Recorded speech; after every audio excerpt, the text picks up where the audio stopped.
कहते हैं कि आत्मज्ञान केवल ज्ञान जिसने कर लिया फिर कुछ करना शेष उसके लिए बाकी रहता ही नहीं। ठीक है, तो जो ज्ञान गुना से पाले रे त्रिया भाग दौड़ मिट जाएगी। वैरागी अवैरागी वैराग के अंदर भटकता फिरता है, ये वैराग तेरा शांत तभी होगा किसी महापुरुष के पास जाकर के वो ज्ञान विवेक कर। ठीक है, तो वैराग के अंदर गति क्या हुई? घर को त्याग भाग लिया वन में, तन नाखून रूम बढ़ा लिए तन में, जटाजूट हो गया और मुंदा गडे कदे तपे अगन में, कसर नहीं तेरे पशु मन में। ये तो पशु वृत्ति है। ठीक है, सारी तपस्या मन मेरे, तपाना मन को था उस ब्रह्म ज्ञान की अग्नि के अंदर, लेकिन शरीर को तपाने के ऊपर जुट गया। कई कई धुएं चुगरता लगा करके शरीर को तपाने लग गया। शरीर के तपाने से बात नहीं बनेगी, तपा सकता है तो इस मन को तपा उस ज्ञान की अग्नि के अंदर। तपस्या वो है, ये शरीर को फूंकना को तपस्या नहीं होती। तपया नहीं मन ज्ञान अगन में, तन को जाड़ दिखावन क्या।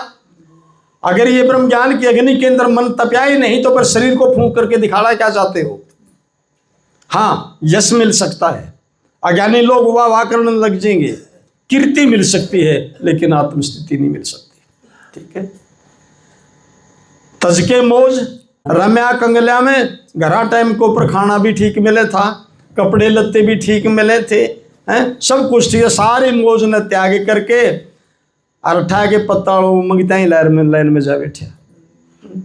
ऐसे क्या परमात्मा मिलेगा? तजके मौज रम्या कंगला में, सुख नहीं पाया समाया कंदला में। गुफा में भी बढ़ करके बैठ गया, वहां भी सुख ही नहीं रहा। क्यों? बण में भय शेर का और गुफा में बिच्छू का, तो निर्भय कहाँ रहेगा? बण में शेर, गुफा में बिच्छुआ, निर्भय कैसे रहिए? भय ना तो उस गुफा में बढ़ के लेके रहा और बण में जाओ तो फिर जो है शेर का भय खपाने लग रहा, तो निर्भय करेगा कौन? तने तो निर्भय होगा कब? तो तजके मौज रम्या कंगला में, सुख नहीं पाया समाया कंदला में। हर नहीं सूझ, अरे हर नहीं सूझे इन नर अंधड़िया ने, मृग कुंडल कब पाई जंगला में।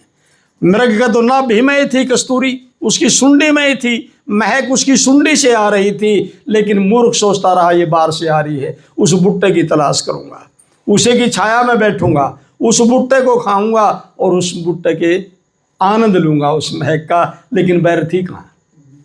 भटक भटक मर जावे रे, वह तो कस्तूरी बसे थी मृग नाभि, वह तो उसी की नाभि में थी।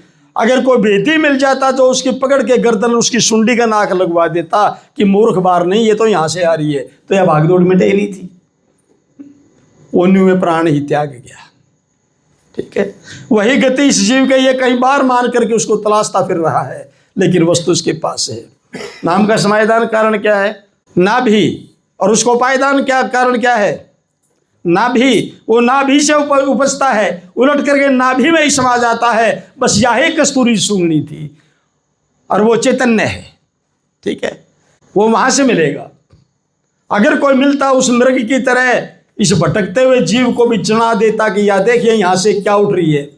निशाना रावण का भी मिला कि इसकी नाभि के अंदर अमृत बह रहा है, वो अग्नि मार करके इसकी नाभि को सुखा, तब ये रावण मरेगा, नहीं तो नहीं मरेगा।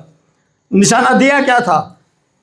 ये तो शास्त्र के अंदर तो बार घटाई जा रही है बातें, लेकिन वो अमृत कौन सा था? उसकी अमृत का कुंड कौन सा था? नाभि के अंदर, और आप सभी की नाभि के अंदर है। कीड़ी से हाथी तक सभी के नाभि के अंदर है।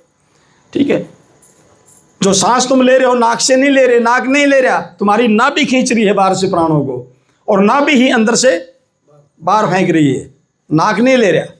नाक तो एक माध्यम, एक मार्ग है ही तो। ठीक है, तो कस्तूरी बसे थी मृग नाभि वैरागी, जय चावे प्रभु से मिलना, ले किसी साचे सतगुरु का शरणा, जो योग ज्ञान का पर्दा तेरा हटा दे। ले साचे सतगुरु का शरणा, मान बढ़ाई तज करिए गर्भ ना, और ज्ञान विवेक गुणा से करना। फिर इस ढूंढ में ढूंढ, इस ढूंढ में ढूंढ मेरे प्यारा रे, तेरा वो मिल जाएगा यार, वो ऐसा की जिसकी तू तलाश करता फिरता है। सुन वैरागी, 5 को जान, 5 भेदों को जान ले। 5 प्रकार के भेद हैं, इन्हें जान ले। जीव और ईश्वर के भेद को समझ ले, जड़ और चेतन के भेद को समझ ले, जीव और जीव के भेद को समझ ले, और चेतन के भेद को समझ ले। पांच को जान, पांच बगीचा में पांचों प्रकार के भ्रम भाग जाएंगे, इनको जान लेगा जब तू। पांच को जान, पांच बगीचा में कर्तव्य भोगतत भ्रम भी है इसका, मैं करता हूं और मन ने यूं भोगना पड़ेगा, ये कर्तव्य भोगतत यूं भी एक भ्रम है। ठीक है, तो पांचों प्रकार के भ्रम बगीचे, पांच ने जान पांच बगीचा में, पांच को त्याग, काम क्रोध लोभ मोह अहंकार, पांच को त्याग, पांच मिल जावे शील संतोष दया धर्म धीरज, ये पांच तेरे मित्र तने मिल जाएंगे। पांच दुश्मना ने त्याग दे, पांच दोस्त मिल जाएंगे तने। पांच को मार, पांच लंग जावे, यानी पांचों प्रकार के पांचों विषयों को धराशायी कर दे, पांचों कोष से पार हो जाएगा। पांच को मार, पांच लंग जावे, शेर सिंह देव गुरु अलख लखावे, क्योंकि वो वस्तु पांच कोष से पार है। पांच कोष अनात्मा संबुद्धि गाते, बुद्ध से भी परे वो परमात्मा जात अजाते, इस देह के अभिमान से संत निकास से पार, आगे शिथित करते हैं फिर दसों तरफ निराधार। ठीक है, दास रपाल वो हरि पावे रे, तेरे जाके भाग तू बड़ा भागी, ज्ञान गुना से पाले रे, तेरी या भाग दौड़ मिट जाएगी। बोल सतगुरु महाराज की जय।